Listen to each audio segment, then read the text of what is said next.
15-year-old Marcus walked home from school like he did every day. His backpack felt heavy, not just because of his books, but because he knew he'd have to help his mom with her second job after dinner. The neighborhood wasn't fancy, but Marcus had big dreams. He wanted to be a paramedic one day, saving lives like the heroes he saw on TV. As he cut through the small park near his home, he noticed something unusual. A man was sitting on a bench, his face pale and his hand clutching his chest. Marcus froze for a moment, unsure if he was imagining it. The man looked to be in his late 70s, his clothes neat but wrinkled, like he had been out longer than planned. People walked by, some glancing at him, but not stopping. Marcus felt his heart race, but he remembered what his teacher had said during the CPR lesson at school. In emergencies, every second counts. He didn't hesitate. Dropping his bag on the ground, he rushed over to the man. "Sir, are you okay?" Marcus asked, his voice shaking a little. The man looked up at him, his eyes filled with pain. He tried to speak but couldn't. He gestured weakly toward his chest, and Marcus knew something was very wrong. "Don't worry, I'm here to help," Marcus said, trying to stay calm. He pulled out his phone and dialed 911. As he explained the situation to the operator, he realized the man was slipping in and out of consciousness. Marcus's hands were sweaty, but he forced himself to focus. The operator told him to start CPR if the man stopped breathing. "Okay, I got this," Marcus whispered to himself. Moments later, the man collapsed onto the bench, no longer breathing. Marcus felt a wave of panic but pushed it down. He tilted the man's head back, checked for a pulse, and started chest compressions just like he had practiced on a dummy in class. His hands pressed down firmly, his arms shaking with the effort. "Come on, sir. Stay with me," Marcus said, his voice breaking. People began to gather, some pulling out their phones to record, but no one stepped forward to help. Marcus ignored them, focusing on the man. He kept going, counting in his head, refusing to stop even as his arms grew tired. Finally, the distant sound of sirens broke through the tense air. Marcus felt a surge of relief. When the paramedics arrived, they took over, hooking the man up to oxygen and using a defibrillator to stabilize him. "You did good, kid," one of the paramedics said as they loaded the man into the ambulance. Marcus stood there, his legs shaking, watching the ambulance drive away. He felt a strange mix of emotions, fear, relief, and pride. He didn't even know the man's name, but he hoped he would survive. As Marcus picked up his backpack and started walking home, he couldn't shake the image of the man's pale face. He didn't know it yet, but what he had done in those critical moments was about to change his life in ways he could never have imagined. Marcus walked into his small apartment, his heart still pounding. He set his backpack down and tried to act normal, but his mom, Sarah, could tell something was off. "What happened, Marcus? You look like you've seen a ghost," she said, glancing up from the bills she was sorting. Marcus hesitated. He didn't want to make a big deal out of what had just happened. "I helped someone today," he said simply. His mom raised an eyebrow. "What do you mean?" "There was this old man at the park. He looked like he was having a heart attack. I did CPR until the ambulance came." Sarah froze, her hand stopping midair as she placed a bill on the table. "Wait, you did what?" Marcus explained the whole story, his voice trembling slightly as he recounted the details. Sarah's face softened, and her eyes filled with pride and concern. "Marcus, that's incredible. You saved someone's life," she said, pulling him into a tight hug. He shrugged, feeling a little embarrassed. "I just did what I was taught in school. It wasn't a big deal." "It is a big deal," Sarah insisted. "Not everyone would have had the courage to step in like you did." Marcus could see how much it meant to his mom, but he still didn't feel like a hero. He was just glad the man had a chance to survive. The next day at school, Marcus tried to keep things normal. He didn't tell anyone about what had happened, but word traveled fast. By lunch, his classmates were buzzing about how Marcus the hero had saved a man in the park. "Dude, that's insane. You really did CPR?" his friend Jason asked, wide-eyed. "Yeah, but it's not a big deal," Marcus said, brushing it off. "Not a big deal. You're like a lifesaver now," another friend chimed in. The attention made Marcus uncomfortable. He wasn't used to being the center of anything.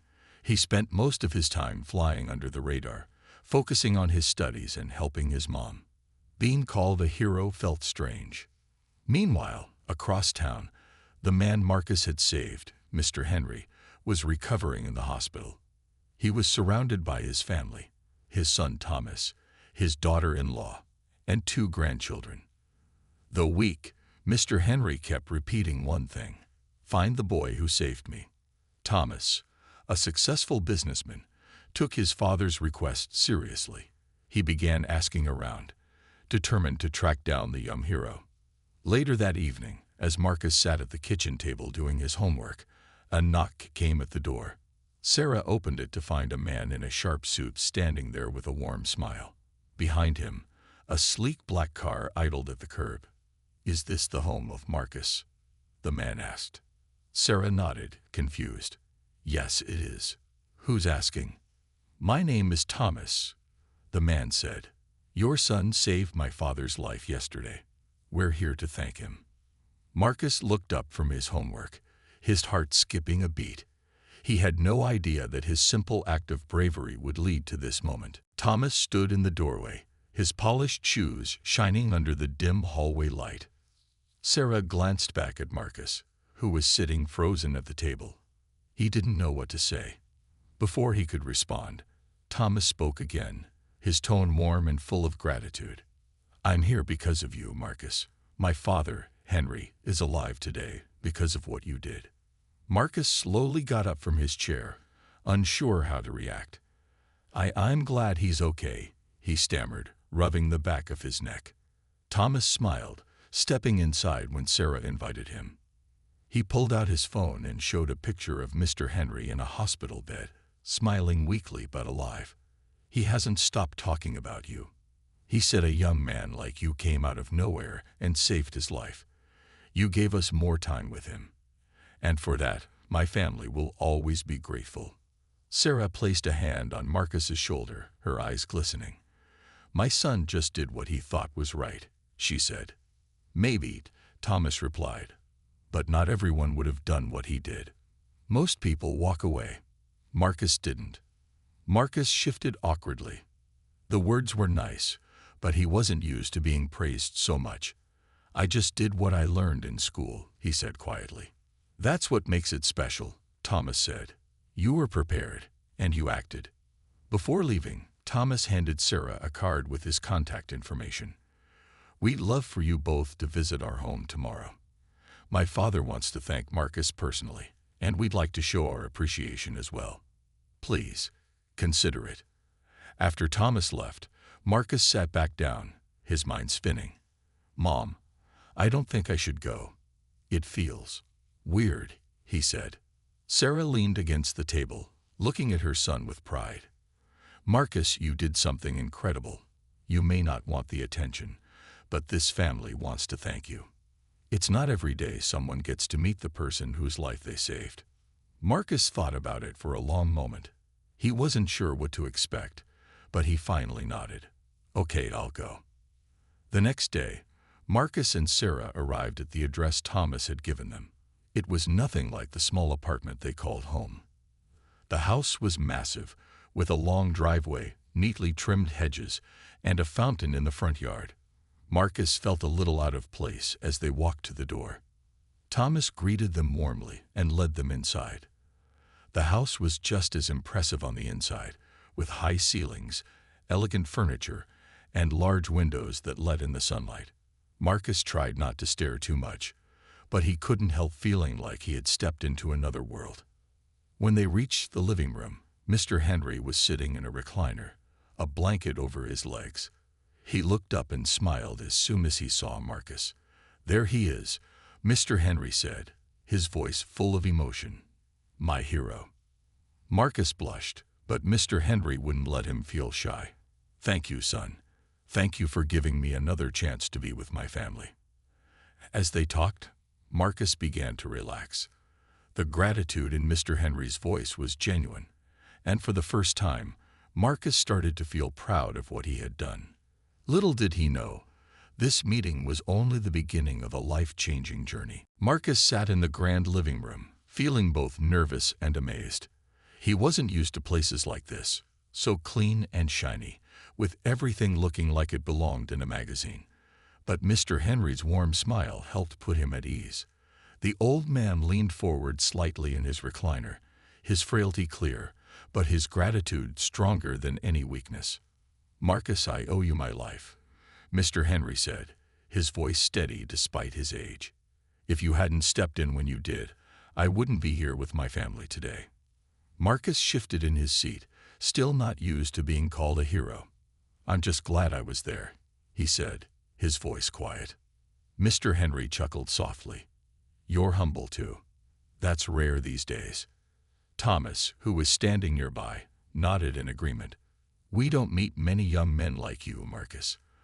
That's why we wanted you to come here, not just to thank you, but to get to know you." Sarah sat beside Marcus, smiling proudly at her son. She knew how hard he worked, not just at school but at home, always helping her without complaint. Seeing him recognized like this was a moment she'd never forget. As they talked, Marcus learned more about Mr. Henry's family. Thomas was a successful businessman who ran a series of companies in the city. His wife was a kind woman with a gentle smile, and their 2 children were polite but clearly curious about the teenager who had saved their grandfather. "Do you have any plans for your future, Marcus?" Thomas asked during a pause in the conversation. Marcus hesitated. He had dreams, of course, but they always seemed so far away. "I want to be a paramedic," he said finally. "I like the idea of helping people." Thomas exchanged a look with his father, a silent understanding passing between them. Mr. Henry nodded. "That's a noble goal, son. And judging by what you did for me, you've already got what it takes."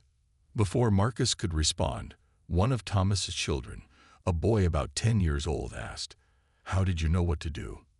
I mean, weren't you scared?" Marcus smiled a little, feeling more comfortable now. "I was scared," he admitted, "but I learned CPR in school, and I just kept thinking that I had to try. Even if I didn't do it perfectly, it was better than doing nothing." The boy looked impressed, and Marcus felt a small spark of pride. Maybe what he did really was something special. Toward the end of the visit, Thomas stood up and walked over to a nearby desk. He returned holding a small envelope and handed it to Marcus. "This is just a little token of our gratitude," Thomas said. "We want to support you in whatever way we can." Marcus opened the envelope carefully. Inside was a check with an amount so large. His eyes widened in disbelief.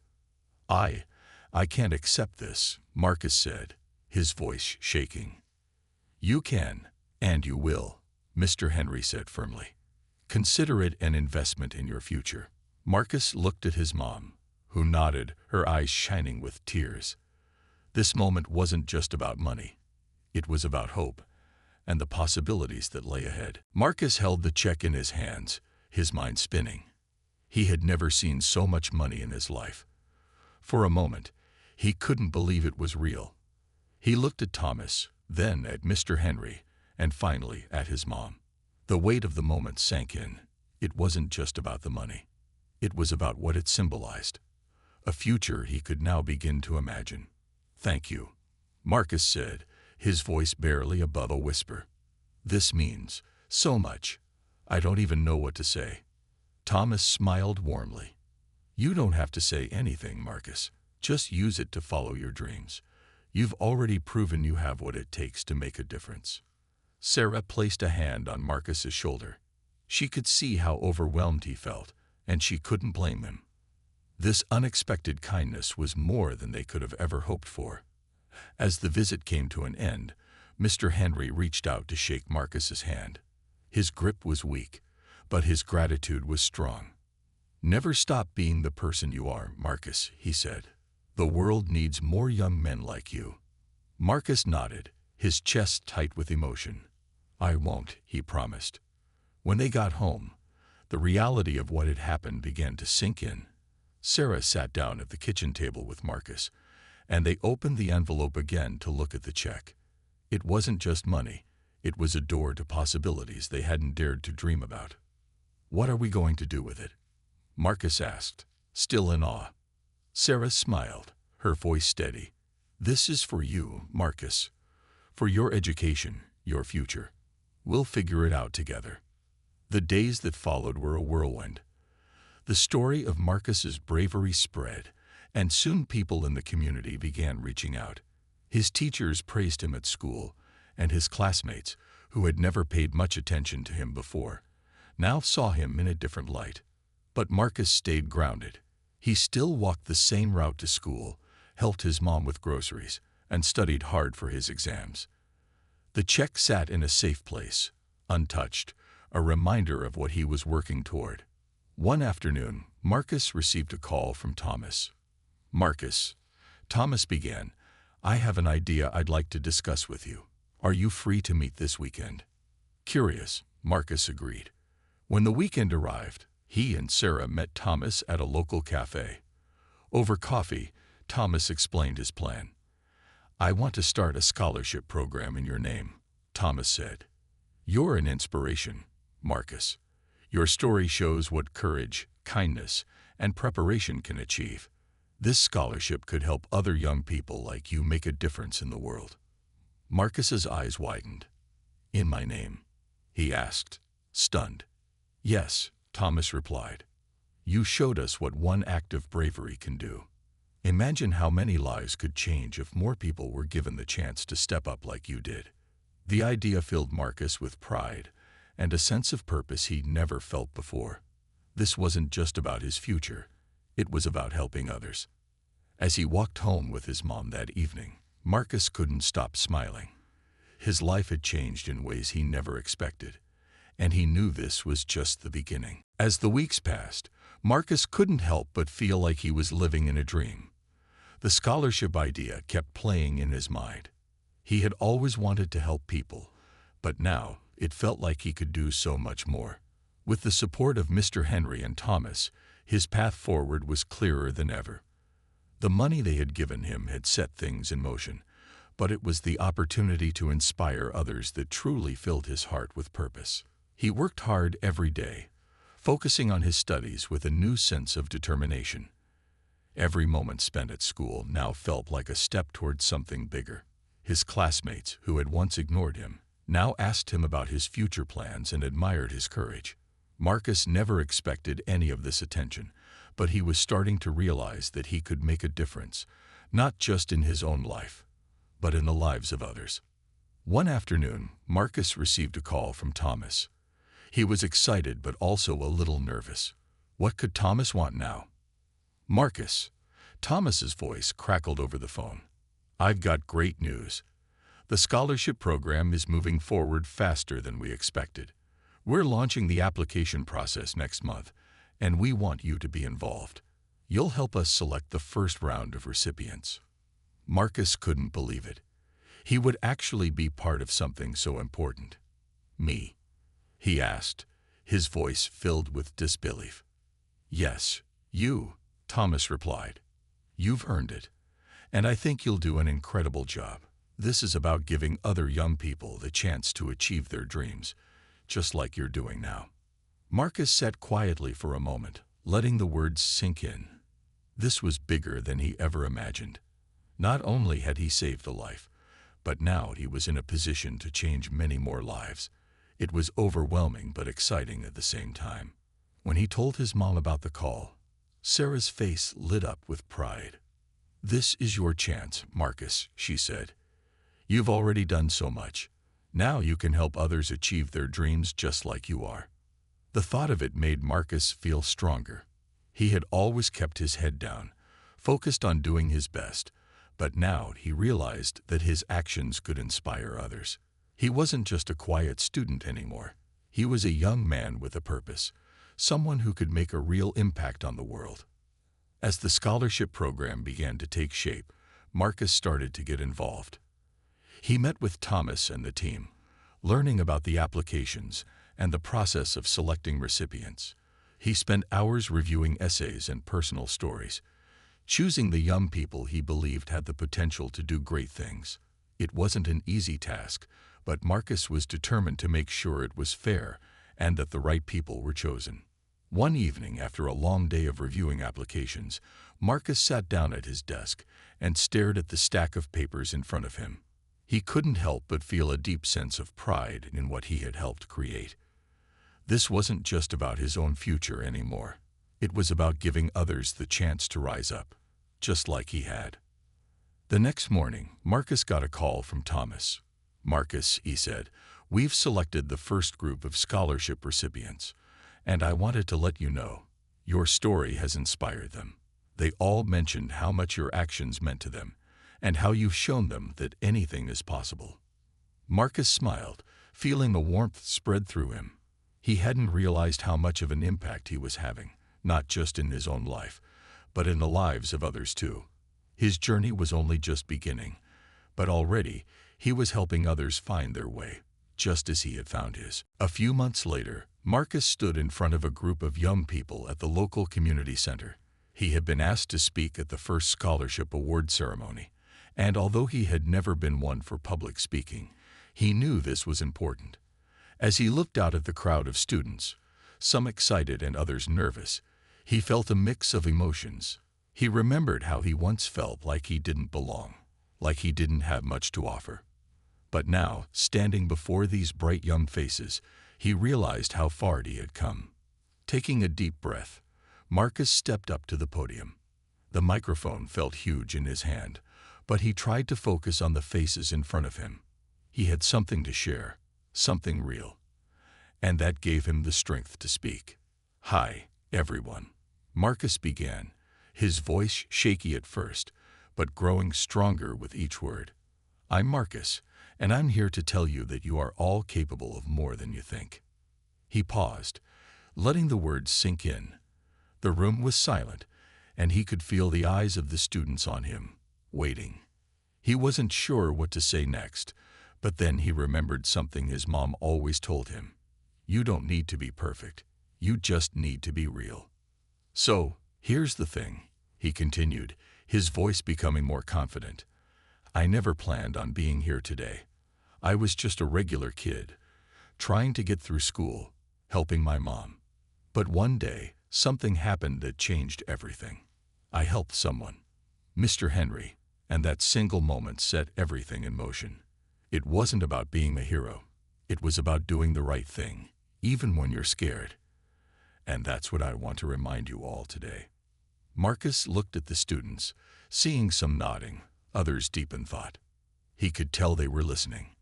He felt a connection with them, even though they were all at different points in their lives. They had dreams and fears, just like he did. And now, they had an opportunity to make those dreams come true. Don't let anyone tell you that you can't do something. Don't let fear stop you. It's okay to be scared, but it's not okay to give up. I used to think I didn't have a chance, but look at me now. I'm here with you. And if I can do it, so can you. The students began to clap, and Marcus felt a rush of pride. He hadn't expected to inspire anyone. He was just telling his story, but in doing so, he realized how powerful it was. He was more than just a kid from the neighborhood. He was someone who had the power to change lives. After the ceremony, Marcus was approached by one of the students. "I just wanted to say thank you," the student said, a shy smile on their face. "Your story really made me believe that I can do something too.